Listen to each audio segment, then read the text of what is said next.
Amanda has a tense encounter with Billy and Sally, and Phyllis reaches out to Nick. At the athletic club, Sally chats to Billy about their morning walk in the park and meditation, as he stares at his phone.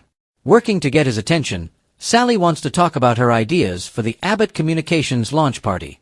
She thinks they should run with a theme, like Future Forward or Night of the Hollywood Stars. He says they all sound great and she should do whichever she likes best. She assumes something is wrong. The Abbott claims he's been having a top-notch day. He touched grass with his toes and everything. Sally can see that Billy's wound up and assumes that what Nick said about him firing Phyllis got to him. Billy insists that Nick didn't get under his skin. She assumes he feels guilty because he has a big heart. Billy insists he's not second-guessing letting Phyllis go. He's confident she'll land on her feet. Sally worries what will happen in the future, given he told Phyllis this was only a leave of absence. Billy only said that to soften the blow. Sally hopes that's true since she just blew up her career to work with him. Billy repeats that he is committed to her and there's no scenario where he will replace her with Phyllis or anyone else. Sally backs down, and they get back to discussing the launch party theme. She wants to do something exciting and contemporary but also familiar. They need to stress connectedness and convince people that they are inviting and trustworthy. To distinguish themselves from Newman media, she suggests they be cutting-edge and retro at the same time. Billy loves the idea. They can pitch themselves as a return to the trustworthy. She envisions the party as surrounding the dawn of TV in the 50s and using that as a metaphor for the return to decency and elegance in media.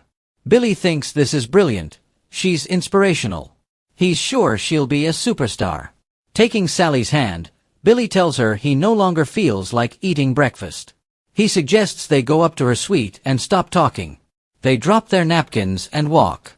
Amanda shuts down Phyllis's interest in Dumas. At Society, Amanda grills Phyllis about trying to get in touch with Dumas. When Phyllis tries to cover, her friend explains that she's Aristotle's legal counsel. She asks what she's after with her boss. Phyllis replies, "My entire future." Amanda is sure she is being overly dramatic, but Phyllis is insistent. They go over how horrible Phyllis's year has been, and she thanks Amanda for all their talks over the phone. Phyllis complains that she was starting to see the light at the end of the tunnel, but Billy was too frustrating to work with, so she had to quit. Now, she wants to create a company with her son. All she needs is someone with deep pockets who can respect her vision. She's sure Dumas could be such a person and Amanda could talk him into it. "It's not going to happen," Amanda bluntly says. Her friend won't give up and begs for 15 minutes with her boss. Amanda explains she already talked to Dumas about her, assuming she was after financial backing. She sang her praises and left out the dicey details, but it was a definite no. Phyllis asks about what Dumas' other priorities are, but Amanda won't say. She assumes that Phyllis won't drop this, but warns that nothing will change. "I just need a little money," Phyllis pleads.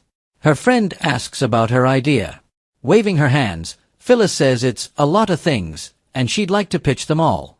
The lawyer realizes she has no idea what her business is supposed to be. Media, that's what it is," Phyllis says, speaking vaguely about using linear influencers and AI.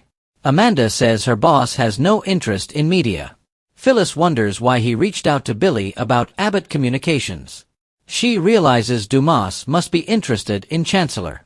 Her friend refuses to discuss this, but Phyllis can't stop gushing about how great it would be if Nikki and Victor lost Chancellor. She offers inside information. Amanda repeats that her boss isn't interested. She urges her friend to let all of this go. Forget about Dumas. Move on, Amanda urges. Once Amanda leaves, Phyllis calls Summer in Milan and teases her about going out for drinks with her new hire.